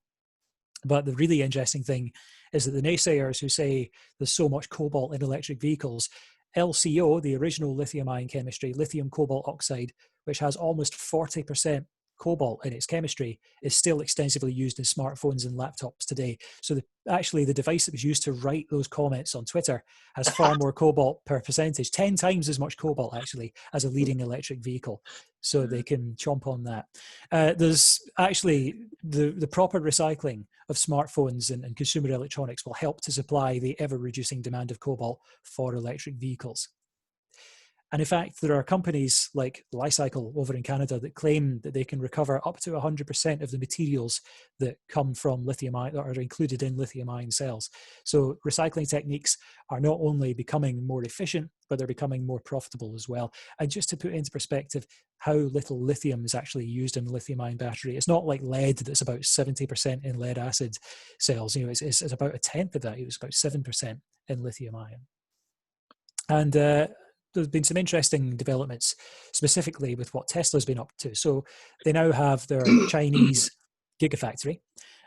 Let's have a look at how they're powering those Model 3s. The standard range one is going to be powered by CATL's lithium iron phosphate cells, which have been designed in an innovative new packaging methodology called cell to pack, which has managed to overcome the fact that lithium iron phosphate isn't as energy dense, doesn't have as many watt hours per kilogram or per litre as more conventional lithium ion or like sort of cobalt containing lithium ion chemistries have. They've managed to overcome that and provide a battery pack with a sufficient amount of capacity and performance for Tesla to deem worthy. So those standard range Model 3s over in China will be cobalt free, and I very much hope that we start to see that option introduced in the rest of the world. As for their long range Model 3, that will be LG Chem providing NMC 811, which is only 4% cobalt. And over in the States, if we have a look at the history of Tesla, right back at the beginning, they were using an average of 11 kilograms of cobalt per car. Nowadays, they're using 4.5 kilograms of cobalt per car with roughly comparable battery capacities. When you consider the original Roadster was probably broadly on par with the battery capacity of the Model 3. So that's a fair comparison.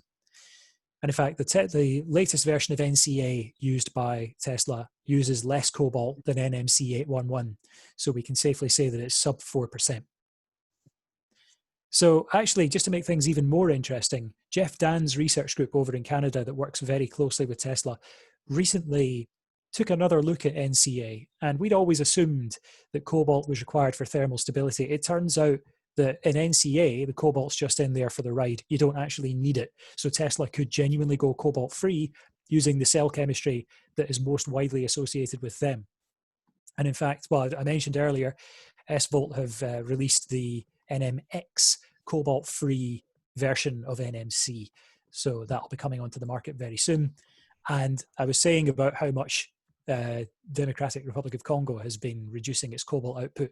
Glencore, the mining giant, which has a huge cobalt mine, MDRC, has shuttered that mine. It's the largest cobalt mine in the world, and it has been closed due to a lack of demand. And they actually were down 44% on their typical mining of cobalt in Q1 2020 in their report that just came out. So they have actually reduced their cobalt mining by 44% because cobalt demand is decreasing, not least due to these advancements in electric vehicle battery technology. So not that you need reminding by this point, but there's similar information to this and more on Plug Life Television, which should hopefully be a handy resource for anyone looking into EVs and battery tech. There's also the website, pluglifetelevision.co.uk, as well as the YouTube channel. And as I said before, you'll find me on Twitter at 106 Euan. Thank you very much for your time. Thank you very much, Euan. I think if this is the first time you've seen Euan present this kind of stuff, then I think you will agree it's incredibly fascinating stuff, and certainly puts those FUD news stories to bed, fear, uncertainty and doubt news stories to bed. I'd like to bring Mathew back from the mailroom, as this presentation sparked a lot of questions in the Q&A tab. Don't worry, Graeme, we will come back to you in about 10 minutes or so. I'm learning stuff too. This is all good. My notepad's filled at the moment. So. Mathew, you there? Yeah, I'm here. Thank you. So we've got about 10 minutes to run through some Q&As. I did see quite a lot of questions pop up throughout that presentation. Some really good ones for you, and worth covering now, I think. I'm just trying to pick back through all the questions in the chat because people have been putting them in the chat rather than the Q&As. Right, question. Has anyone had any issues with regards to leaving an EV for a couple of weeks, holiday, etc., without use or charge? From experience, the Prius, although hybrid, have battery issues if left and not driven. Is this an issue to leave an EV for weeks without charge? It's the 12-volt battery problem. It's the same battery that's in all cars. It's actually the 12-volt battery that is the thing that often gives the headache. Euan, I know. on that, is there proof to say that leaving a battery with a high state of charge for long periods of time impacts the life and longevity of the battery? Degrades it faster at a high state of charge. Is that true? Or Yeah. If you are leaving the car like during lockdown for weeks or months without running it, and if you've left it at 100% state of charge, that is bad for the battery, because the high potential of the positive electrode, so the voltage of the battery is the potential difference between the two electrodes, and as you're charging it, the positive electrode gets more positive and negative gets more negative. And because of the high potential of the cathode, the electrolyte starts to become unstable and starts to degrade against the cathode if it's left at 100% for too long. And so that is a bad way to leave an EV. Thankfully, unlike consumer electronics, electric vehicles have upper and lower state of charge buffers. So what it says is 100% on the dash isn't actually reality. There'll be a few percent blocked off depending on the model, but it's still good practice to not charge higher than 80% on the dash if you're going to be leaving it for a prolonged period of time. And while some EVs make that easy, some don't have the option to manually set the charger limit. So what I've done on Plug Life Television on the website .co.uk is I have a lockdown battery top-up calculator. You can put in the capacity of your battery, the state of charge it's at the moment, the state of charge you want to leave it at, and the charger speed, and it will tell you how long to leave it plugged in to the nearest minute. So that helped out a few people during lockdown. As for the Prius hybrid uses nickel metal hydride cells, which have a high rate of self-discharge, unlike lithium-ion. So you'll find that those batteries will flatten reasonably quickly, but also, as Graeme pointed out, is the lead acid that causes the most issues. It will ground anything if left to just not have a top up off of the main traction battery or off of the alternator in a petrol car, unless you have a 1999 Peugeot 106 electric vintage electromobile like I do, that was so basic in its design that even when the 12-volt battery died in it, as soon as you put your key in what would have otherwise been the ignition, the traction battery operated through a DC to DC converter and powered everything else up. So I drove it around in the middle of winter for a fortnight before I could be bothered replacing the lead acid battery in it. I don't know why they don't make that anymore. It was just so basic. It worked. It was great. Brilliant. That's certainly is, isn't it? As technology moves forward, things get silly, don't they? Yeah, I think everyone's had that problem with the cars. I say I've not had a lot of issues with mine. I left mine parked up for 3 weeks when we were on holiday last, and I came back and I think it had lost about 3 or 4% in its charge states, and that was it. Generally just leave them, not fully charged, and I don't see it, as I say, it's never been a problem. Graeme, I've got a question for you actually, and it's quite a personal one from me. I live on, just off Morecambe Bay, and I've lived around here all my life. And it's always been sort of a really sort of big place for energy. We've got Sellafield, we've got Heysham 1 and 2, massive offshore wind farms. What do you think's next? Why has it always been sort of a big place for energy, and what do you think it holds next? Oh, well, I can give you I can probably help with that a little bit. Lovely part of the world, by the way, So anyway, so what you've got particularly coming that maybe, those on this event don't necessarily see is, from the offshore wind perspective, you're going to get more. Okay. If we look at the moment, we've got just less than 10 gigawatts of offshore wind around the UK. Now that's really good. I mean, as a country, we're punching above our weight on global wind. But actually, government last year signed the offshore wind sector deal, right, which is actually going to mean that there's 30 more gigawatts of offshore wind, so 3 times what we've got now by 2030. So this will be stuff that's going to get built in the next 10 years and connected. So admittedly, where you have a strong grid connection point on the beach that may have been for a nuclear power station, if you're going to squirt new juice into the energy system of the UK, that's quite a good place to do it. one of the things that as a business we've got to work on, as networks industries, is how do we again make sure that this infrastructure isn't imposed on those who don't get any benefit from it. So there's a lot of debate going on now, which is how do you make sure that that growth in onshore wind can come ashore, be absorbed into the energy system, and do that in a nicely coordinated way that sort of brings everybody along for the ride. So that's going to be something you're going to see coming forward. There's a little bit of new nuclear that we see in build at the moment. Will we see a lot more? Not really sure, but I don't think you'll see an awful lot more. Wind, the future of offshore wind, in and around particularly the East Coast, but around also North and South Wales, a bit of the West Country, there's definite opportunities for that. And the next bit of growth that you may see is in September this year, the Crown Estate. So the Queen owns the seabed.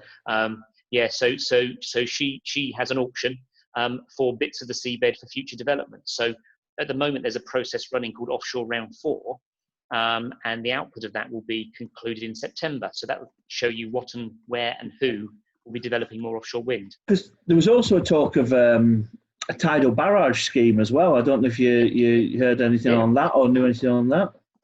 Yeah, so I mean, an interesting thing, I used to work for a Norwegian shipping magnate, right, when I built wind farms. And if you talk to any of these Norwegian shipping guys, the first thing they'll tell you is, don't make it complicated, don't put it in the water, right? Because complicated is expensive, right? And stick it in the water just kills most things. So I think the challenge you've got, particularly around things like barrages, tidal arrays, that sort of technology, is it's got a real use case. The challenge you've got, though, is you're chucking something in a pretty harsh environment. And actually, for these things to be financed, what you actually need is reliability. That those who are backing these projects need to know that it's going to be operational for a decent period of time, because risk has a cost. So I think there's a chance that those things will be revisited. I mean, there's a very likely chance that on our journey to net zero, that sort of technology will be part of the landscape. I guess, like all these things, it's an evolution of the technology, business models, incentives. Hope that helps. Thanks, Graeme. Whilst we've got your attention, do you want to go ahead and just give us 5 minutes, sort of tell us a bit about your role in the National Grid, and then we'll come back to Q&As for you and yourself. Yeah, actually, so what I'm going to do is I'm just going to start with a quick one about what National Grid is and isn't, because I'm often conscious that most people assume that anything electric is National Grid, right? So just for those who don't know, so National Grid is in the UK, we are the owner of the transmission system in England and Wales, so the really big high voltage stuff, 275,000 volts, 400,000 volts, big pylons, big substations. But National Grid also owns the gas transmission system in England, Scotland and Wales. So National Grid, by its very nature, is actually technology agnostic. It's not electrify everything. So we can talk about the discussion around hydrogen and biogas and what have you.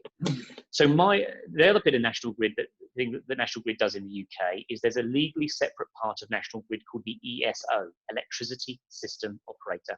They're the guys that balance the real-time supply and demand. So one of the bits of National Grid is all about balancing supply and demand in real time. The bit of National Grid that I represent is the wires and pipes. So things that National Grid isn't, National Grid doesn't buy electricity. We don't buy it, we don't make it, and we don't sell it. We're effectively the conduit from where it comes from to where it is needed. So when people say I've got solar on my roof and I sell it to National Grid, you don't. So what does my role entail? So if you think about, National Grid is the conduit between where it's made and where it's consumed. National Grid's typical customers have historically been big nuclear power stations, big offshore wind. From a consumption side, we are the connection point to all the regional power companies, Western Power Distribution, SSE. We are the motorways, in effect, of the energy system. So why is National Grid involved in transport? Well, ultimately, National Grid has a national footprint. We are thinking about the country as a whole. The regional power companies are thinking about their individual areas. I'd also say that if the transition to cleaning up heat and transport goes swimmingly well, no one's going to thank the energy networks. The minute the transition doesn't go well, it's very easy to point the finger. Careful what you complain about, really, because actually as a wind farmer, I spent about 10 years complaining to grid networks about why I was waiting for grid connections. So careful what you complain about. It's how I got my job. But my role in National Grid is really to help make a market. Energy networks are incredibly good at serving mature markets, right? Connecting people, connecting new businesses. The challenge we've got in this space is decarbonising heat and transport are brand new. So for us to be able to respond to those markets, we actually have to help make them.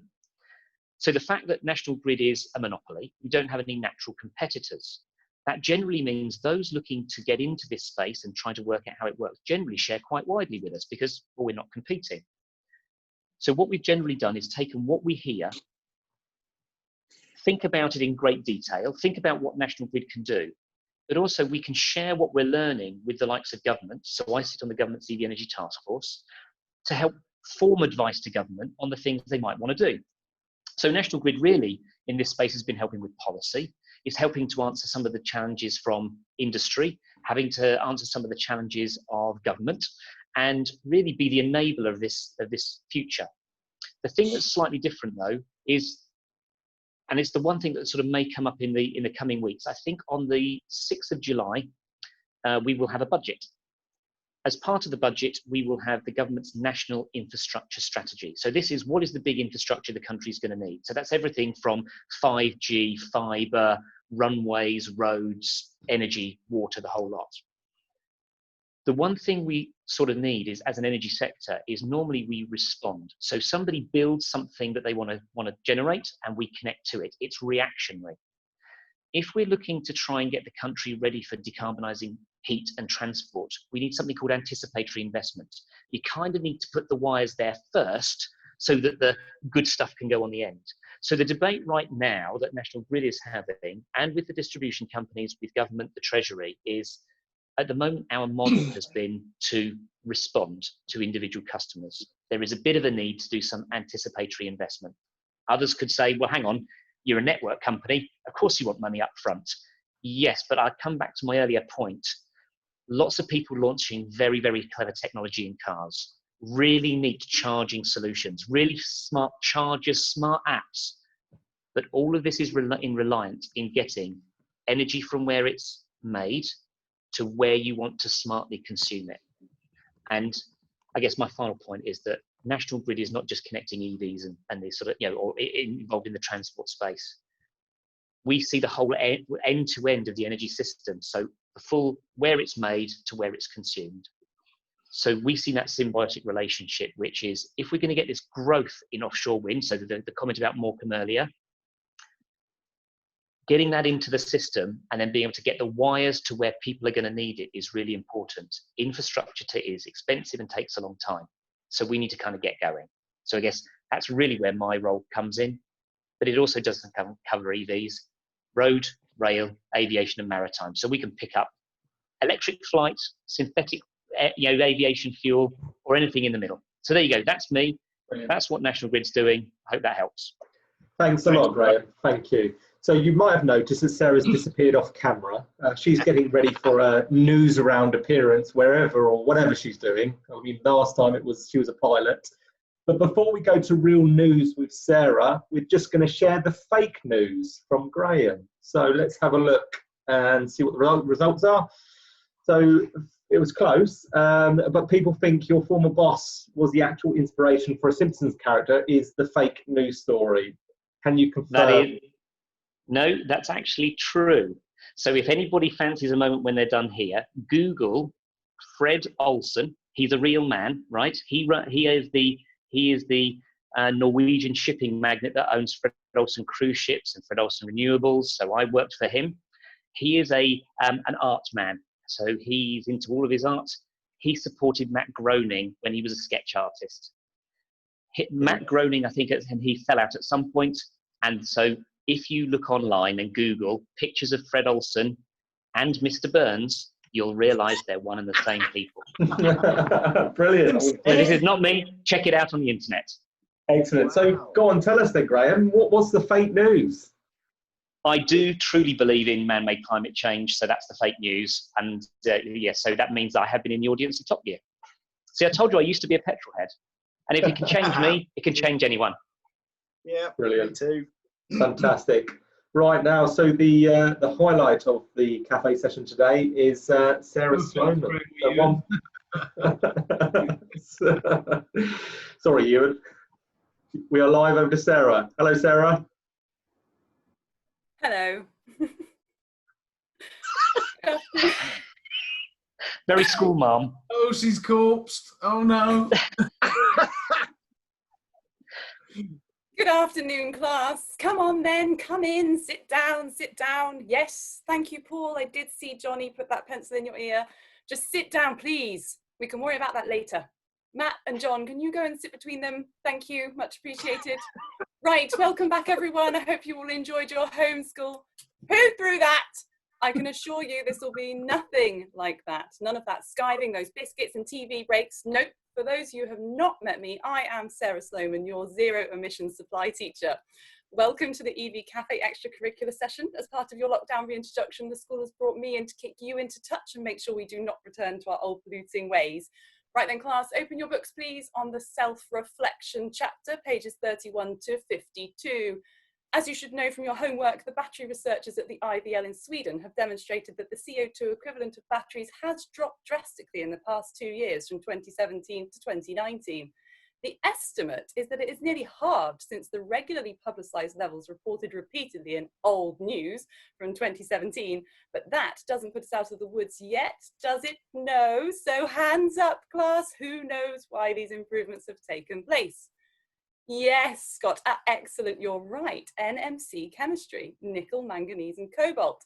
It is this scaling up of battery cell production which has brought the drop in CO2 overall through efficiency gains. But what else though? Yes, Graeme, nicely said. It has a lot to do with the improvements in the electricity generation and supply in the regions where the manufacturing takes place. We've seen the US and China strive for greater renewables, and Europe has also strived for decarbonisation of the grid, making an all-round cleaner production opportunity, providing that much-needed heat element for battery manufacturing. But can we think of anything more to consider? Yes, Paul at the back? Sadly, ethics are still an ongoing and pressing concern. Despite projections that the demand for cobalt will continue to rise in all industries, no country legally requires companies to publicly report on their cobalt supply chains, according to Amnesty International in a study from late last year. Communities may not be properly consulted about mining projects on their land or given sufficient information about the potential impacts of mining on their water sources. Although unique cases, people are still reported to be subjected to horrible and harrowing conditions, and this simply can't be the case any longer with everything we've been through the past few months. So, class, we need your help. We need you to call it out, you to look closely at your supply chain, look carefully at the ethics of your business, and think carefully about the ethics of your leaders of that business, and encourage a strong ethical approach from your future consumers too. I think, class, with that in mind, that's going to be enough for today.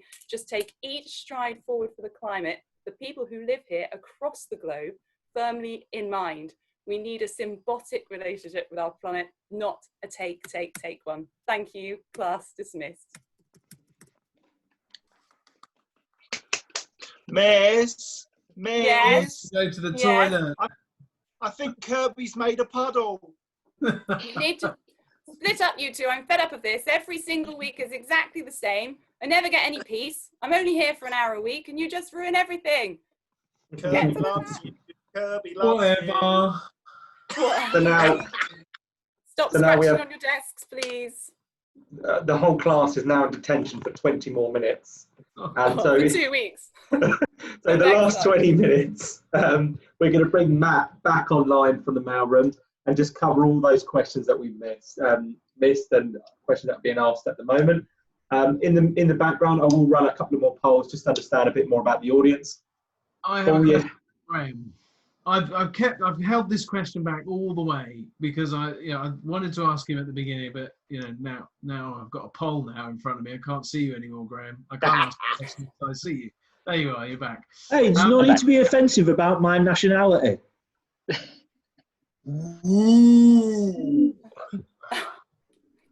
Anyway, over the head with that one, but never mind. So Graeme, can we truly achieve net zero for our energy use, and what are the mitigating tools that we would need to use? Because we can't get it to true zero, can we? But what mitigating factors do you think we will need?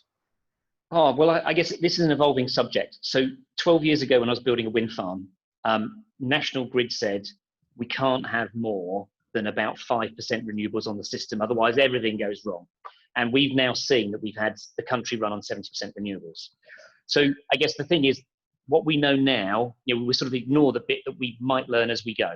So I guess things that are going to happen, I don't know truly whether we will actually get to true zero carbon energy, okay?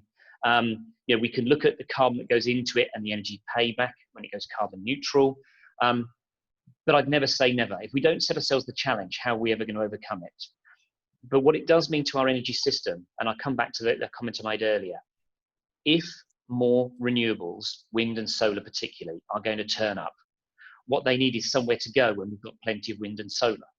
This is why smart charging, particularly, and then smart heating, that demand side management, the ability to move demand around will be really, really important. So flexibility is key. Smart charging is part of that. And I guess we will learn as we go. We do have, as a country, we've set ourselves a net zero pathway.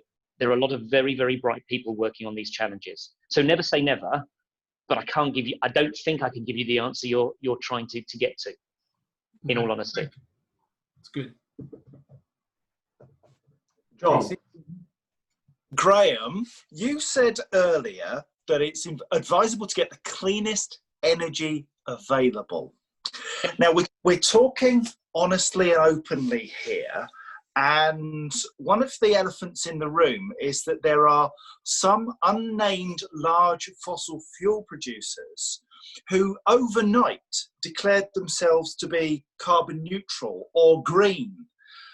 What's the reality of the energy market at the moment in terms of its green credentials, and how does the consumer know what is genuinely green and renewable energy and what is makey-uppy green energy?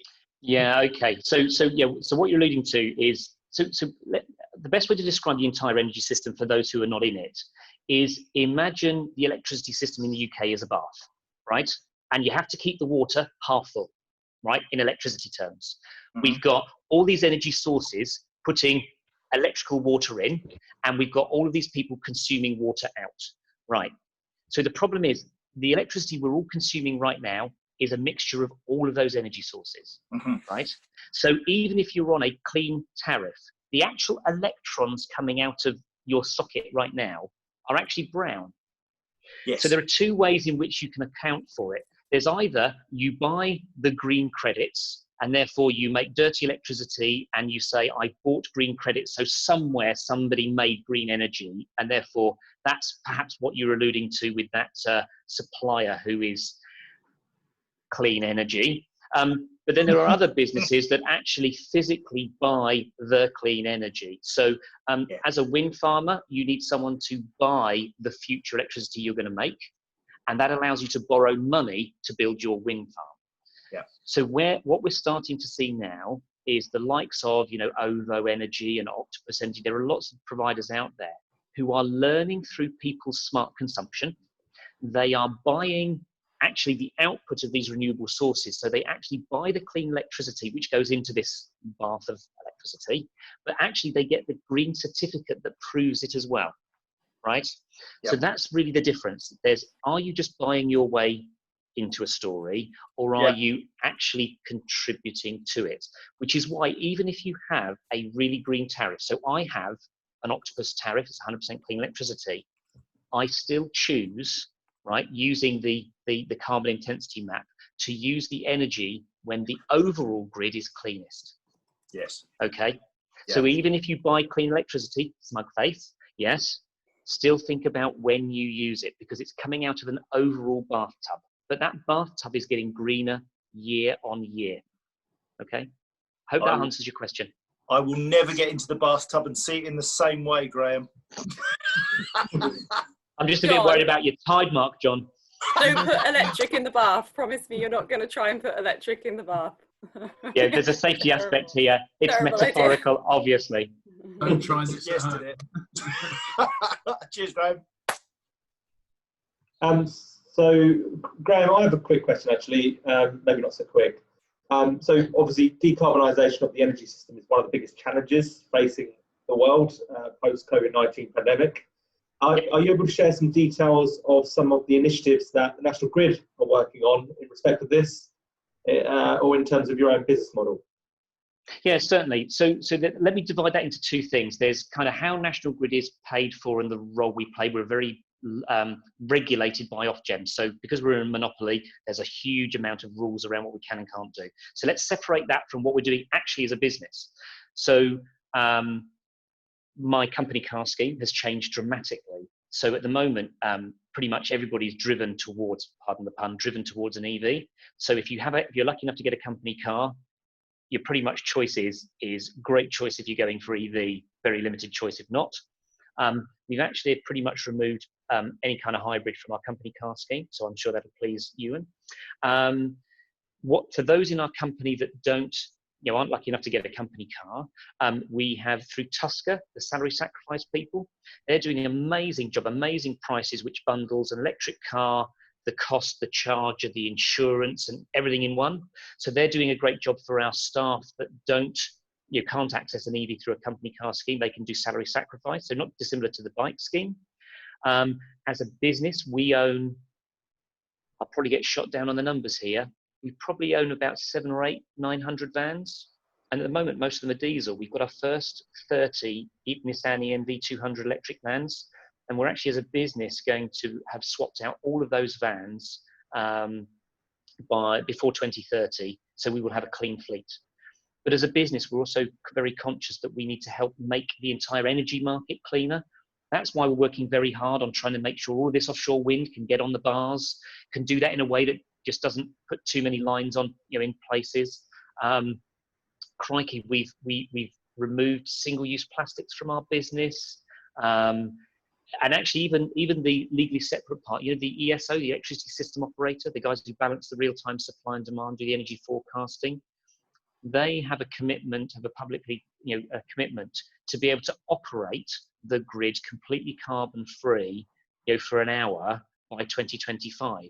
Now, remember my earlier comment, when I was a wind farmer 12 years ago, I was told that only 5% renewables on the system and the system would fall apart. Think how far we've come in those 12 years. So as a business, we do what we can outside of the tight regulations. What will actually probably evolve the business model is we're paid out of your energy bill. So National Grid, to everybody on the call, just to give you an idea of how much we cost you, National Grid on your average £700 gas and electric dual fuel bill is about £24.70. So £24.70 a year for one of the most reliable grids in the world. I think, even though I work for National Grid, I think that's pretty reasonable, but Ofgem wants us to do more with less. Ofgem, our regulator, are regulating us to avoid spending anything today that we can avoid, put off and spend tomorrow. It's how it keeps energy bills low. What's changed though is the regulation is going to evolve, as it is going to evolve in the next few years, because we now have a net zero target. So instead of regulating for near real time, which is what regulation sort of does now, regulation is going to evolve over the next few years to being regulating for net zero.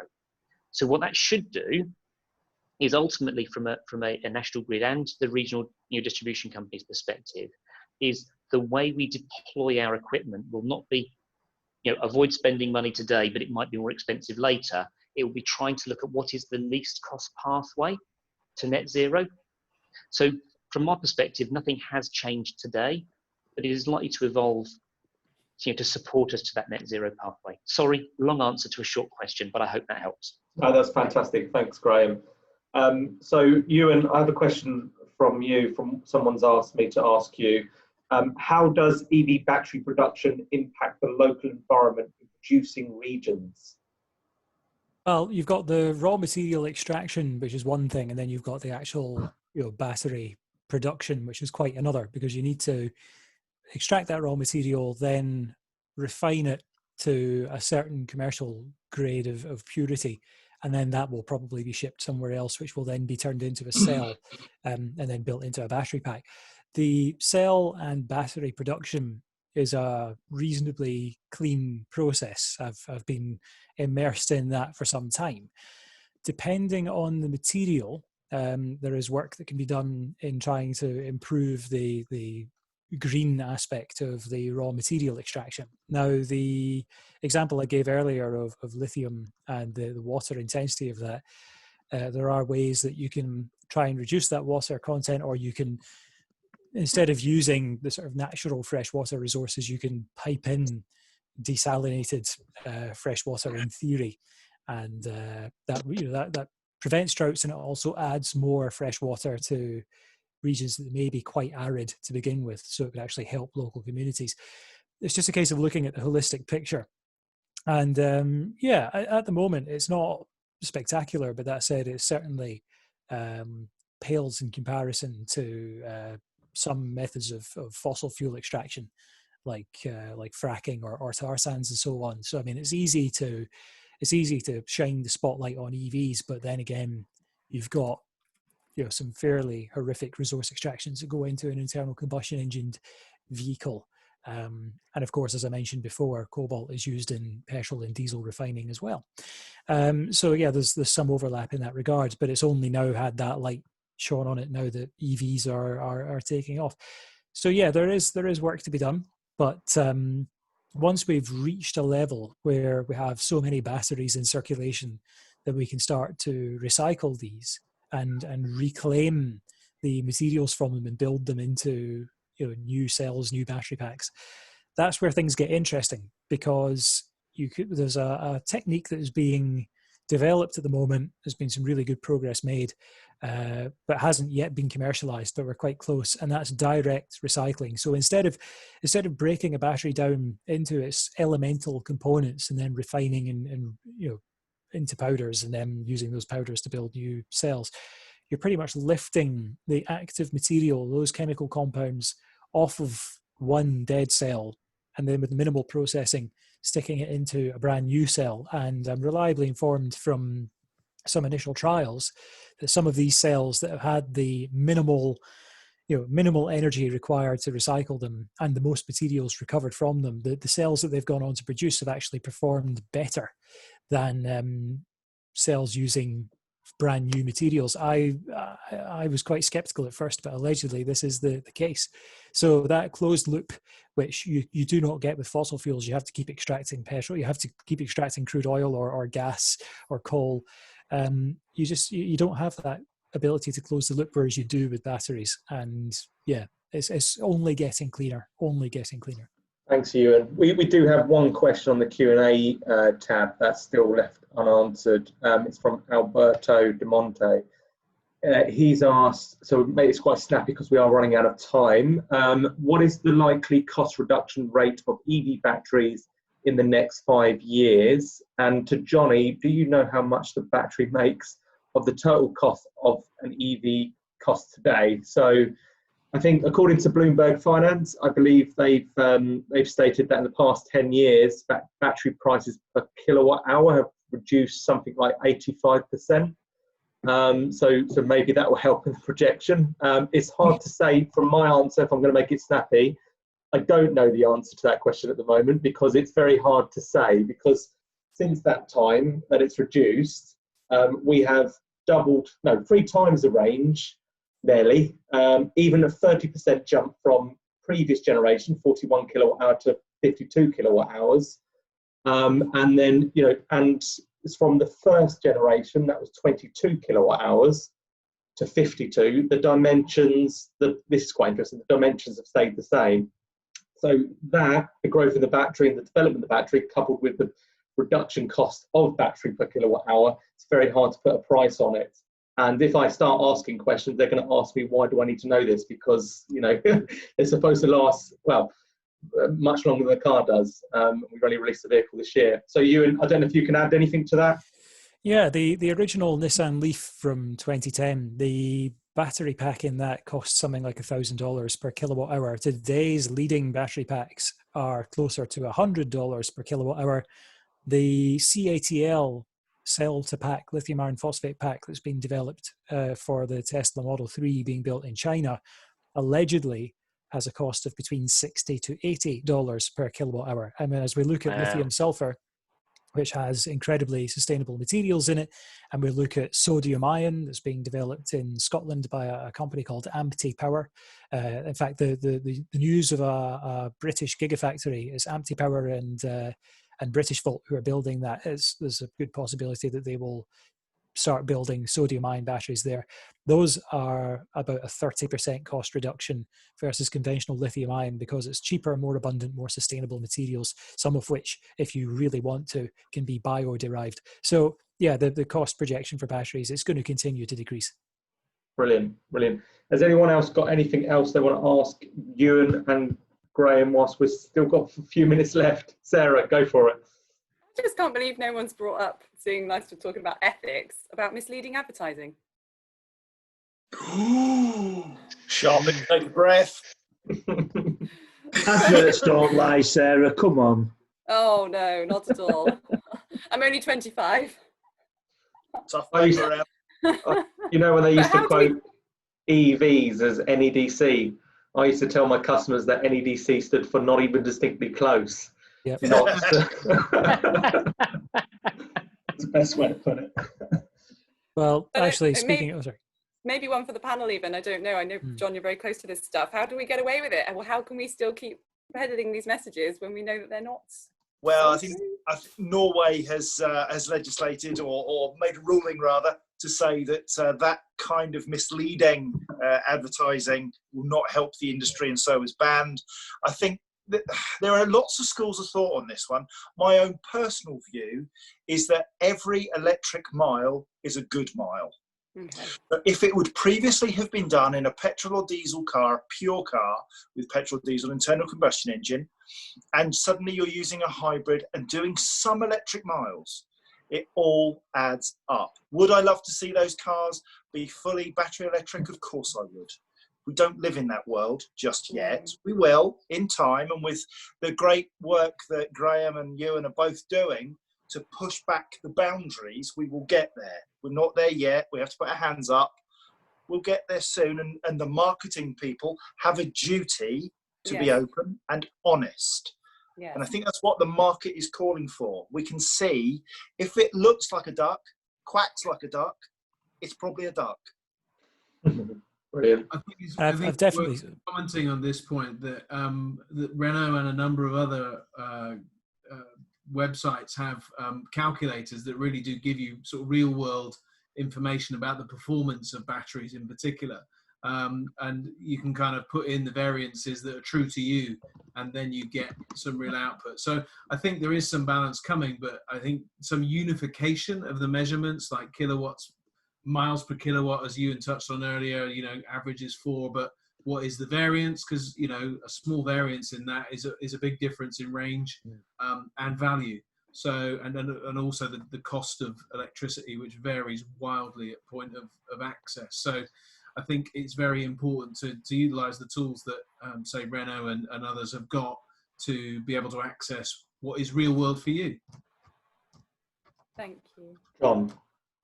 I know we're coming right to the end of this, Johnny, and there were two things that I wanted to say. One is there was a question in the Q&A which asked, why is John so cute? The answer is, because I am. And the other thing to say was that the comment I saw more than any other today was mind blown. Yeah. I saw that time after time after time. I've been in the EV industry for 10 years. Since 2010 when Nissan brought the Leaf out. And I can honestly say I have never seen a better exposition of battery chemistry and the energy production ever in any conference I have ever been to. So thank you very much to the special guests, because I think we had a gnarly subject today, yet you made it interesting, fun, engaging, relevant and personal. Yeah. So thank you. Yeah, thank you guys. 100%. Really as good. David Watts from Arval said, it's his new favourite channel on YouTube, Plug Life. So awesome. Thank you. Subscribe to it, you will be watching it. So as John said, I think we can say this on behalf of the whole panel and special guests. Thanks for tuning in today, and especially for the return of the EV Cafe. So next session is the 1st of July, and the agenda is around disruptors and innovators in our industry. So I have put the link in the chat box, so make sure you sign up. In the meantime, if you've missed any previous episodes, or visit our YouTube page, and you can watch any of the discussions there, or visit the EV Cafe group if you can't wait that long.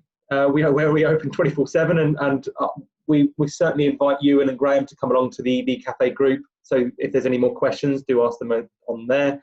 If you don't mind, Euan, you can share your slides on there. I'm sure everybody would find that really helpful. And then just to finish off, it is 2 o'clock on the dot. Any last words from the panel? Sarah, start with you. Every day's a school day. Well, it is when you're around Euan and Graeme anyway. Paul, any last words? I'm thrilled to know that we're on a good journey, and it's good to hear from Euan in particular that, you know, the ethicalness of batteries, if that's a word, is coming good, and from Graeme just how integrated we are in pulling everything together, and how effective renewable solar and so on is and will become. Fantastic news, and I'm excited that these things behind me will be running around on electric power and not being the diesel emitters that they are today. Brilliant. John? Just want to say there was somebody in the comments right at the beginning who said they were having a tough day. They've just left and said, thank you so much for lifting my spirit. Yeah. So, do you know what? If we've done nothing else today, we've made a difference to somebody. Thanks, everybody. Yep. Excellent. Thank you. And we'd always welcome Euan and Graeme on for future episodes of the EV Cafe, I'm sure. Thank you. Any other last words before I end the cafe session? No? So as we always say, and as Robert Llewellyn says, if you have been, thanks for watching. Thanks for watching. Thanks all. Bye. Thank you. Bye-bye. Bye.